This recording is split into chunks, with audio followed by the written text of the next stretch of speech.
Yo, what's up, everybody? Yo, I was just thinking about something about this Terrence Crawford. Are they supposed to fight? I gotta look into this. Terrence Crawford and Carnelo Averez. This fight is a joke. It's a joke because Terrence Crawford is naturally if I'm not mistaken, he started at 140, and I think Averez started at 156. 156, 160. But Averez does not have a 160 punch.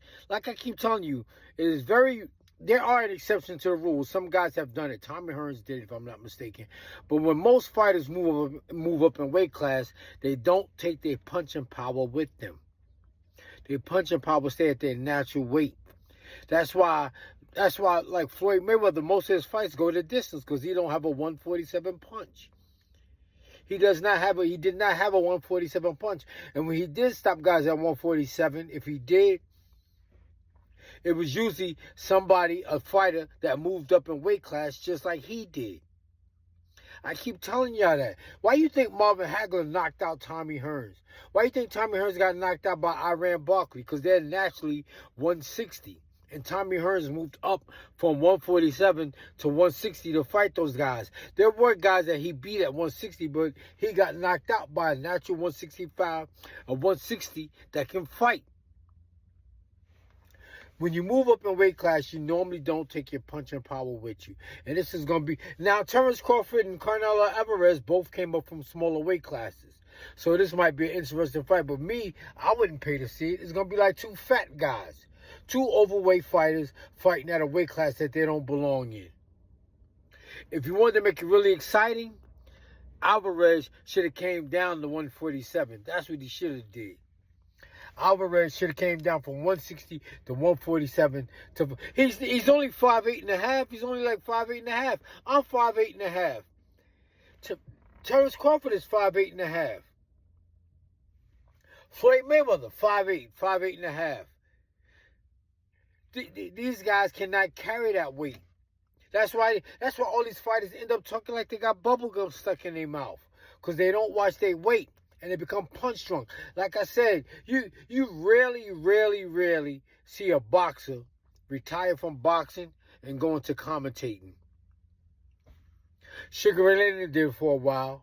And there's another guy that did. I can't forget his name. I forgot his name.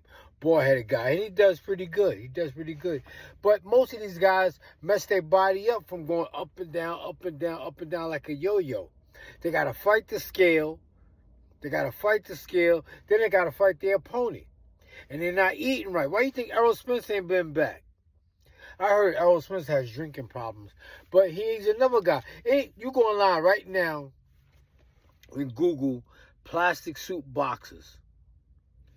And you see all these boxers training with plastic suits on. And the reason they do that is because they don't know any better.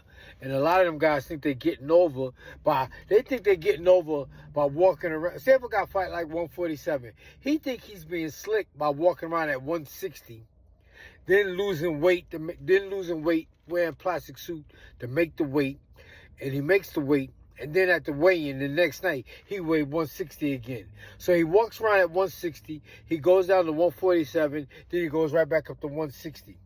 And fighters think they're getting over by doing this, and they're not. They're messing their body up.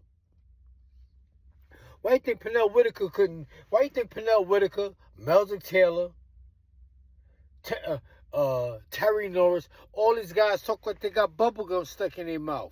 Because they playing with their weight and they getting hit on. You're not supposed to do that. You shouldn't be fighting the scale and fighting your opponent too.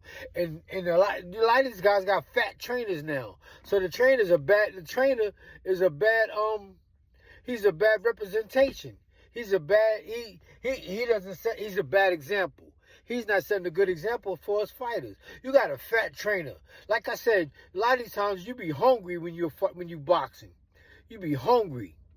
And when y'all go out to eat, you got to watch what you eat. You got to eat slow and take your time. Eat with a knife and fork and eat slow and take your time when you eat. That way you don't eat too fast and you don't eat too much. Because your stomach sends a message to your brain that you're satisfied. So you got to take your time. But when you got these fat trainers, they don't care. They be eating like they going to the electric chair. And you see him eating everything, you be wanting to eat it. You be sitting at the table And the trainer be eating cheesecake and cheeseburgers and you know, turkey and gravy and everything that you can't eat because you got to watch your weight. He's setting a bad example for you. You don't need no fat boxing trainer. That's what, who else? Gervonta Davis, plastic suit. People talking about that guy that he just got beat by. I forgot his name, that Gervonta Davis just lost to. It's not that that guy's a great fighter. He just beat Gervonta Davis because Gervonta Davis don't train right. Gervonta Davis is another fighter that be working out with them plastic suits. Terrence Crawford be having a plastic suit. Roach, that's the guy's name, if I'm not mistaken. Lamont Roach. He's not a great fighter. He's a good fighter.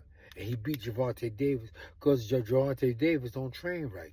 Gervonta Davis don't eat right. A lot of them guys eat like they're going to the electric chair. And then they wear them plastic suits and they make the weight at the last minute. And like I told you, if you make them fight, you can make the guy have a heart attack in the middle of the fight. You can make them quit. But they don't listen to me. Well, I'm not saying they don't listen to me. But, you know, the people think they get over. Y'all guys think y'all getting over. And you guys learn these bad habits in the amateurs. But you could do that in the amateurs because you only fight in 3 rounds. But in the pros, you fight 4 rounds, 6 rounds, 8 rounds, 10 rounds, and 12 rounds. And it takes a toll on your body. And these guys walk around fat and overshape. That's another. Who else used to walk around? Melton Taylor. He was another guy. Always walking around way overweight. Melton Taylor was only, what 5'6". He a little guy. And fighting all the way up at 160. It wasn't like he was like Roberto Duran.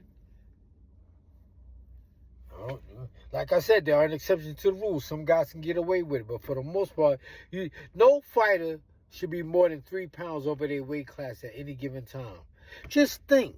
Why you think Bernard Hopkins and Floyd Mayweather still look good? But you got these other fighters that eat like they're going to the electric chair. As soon as they retire from boxing, they get fat. Look at they get fat and out of shape. Go online and look at Prince Nassim Hamed, how much weight he gained. He look like a fat butterball. All these guys, the minute they stop boxing, they gain all that weight. Because they've been cheating all this time. And then when they're not fighting no more, it catches up to them. If you don't believe me, go see. All them guys, whenever I see a boxer, if I see a boxer wearing a plastic suit, all you got to do is jump on him and make him fight. And he'll conk out. Because he's not in shape. He's not in shape. And you can beat the crap out of him. All right, y'all, let me go. That's my poetry. That's my book. That's my other one.